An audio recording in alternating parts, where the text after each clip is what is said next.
اعوذ باللہ من الشیطان الرجیم بسم اللہ الرحمن الرحیم بِأَيْدِي سَفَرَ كِرَامٍ بَرَرَ صدق اللہ العظیم۔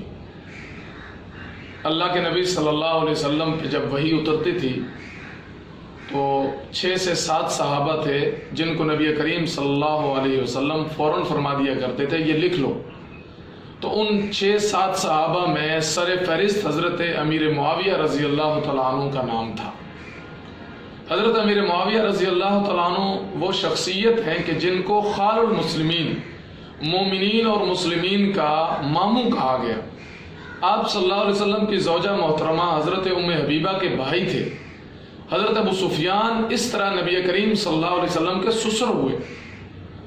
آج حضرت امیر معاویہ رضی اللہ تعالیٰ عنہ اور حضرت ابو سفیان رضی اللہ تعالیٰ عنہ کو برا بلا اور چوک و چراہوں میں کہا جا رہا ہے۔ حضرت امیر معاویہ رضی اللہ تعالیٰ عنہ کو 20 یوں بشارتیں میرے آقا صلی اللہ علیہ وسلم نے دی، ہادیم مہدیہ اور علم کی فضیلت، اے معاویہ تجھے اللہ علم سے نوازے گا، تجھے اللہ انصاف سے نوازے گا، 20 یوں بشارتیں ہیں۔ تو حضرت امیر معاویہ رضی اللہ تعالیٰ عنہ نے جس زمین کے جتنے حصے پر حکومت کی ہے وہ 64,65,000 مربع میل بنتا ہے کہ جس پہ حضرت امیر معاویہ رضی اللہ تعالیٰ عنہ نے امارت، حکومت اور خلافت کی ہے۔ اور ایک انگریز لکھتا ہے کہ یہ تقریباً دنیا کا آدھا حصہ بنتا ہے۔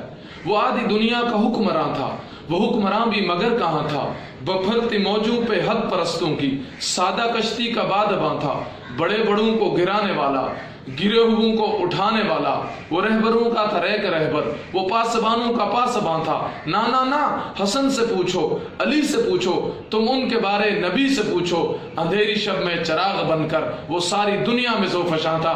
اللہ ہمیں صحیح معنوں میں حضرت امیر معاویہ رضی اللہ تعالیٰ عنہ، تمام صحابہ اکرام اور اہل بیت کا تحفظ اور دفاع کرنے کی توفیق نصیب فرمائے، اور جتنی زبانیں بھونکتی ہیں اللہ انہیں تباہ و برباد فرمائے، اور ہمارے ملک کے اداروں کو اللہ حرکت میں لائے، اور وہ تاکہ ایسی زبانوں کو لگام دے۔ جب ایسی زبانوں کو لگام ملے گی فرقہ و فساد، فرقہ واریت بھی ختم ہوگی اور ملک بھی انشاءاللہ امن و آشتی کا پیغام دلائے گا۔ وآخر دعوانا الحمدللہ رب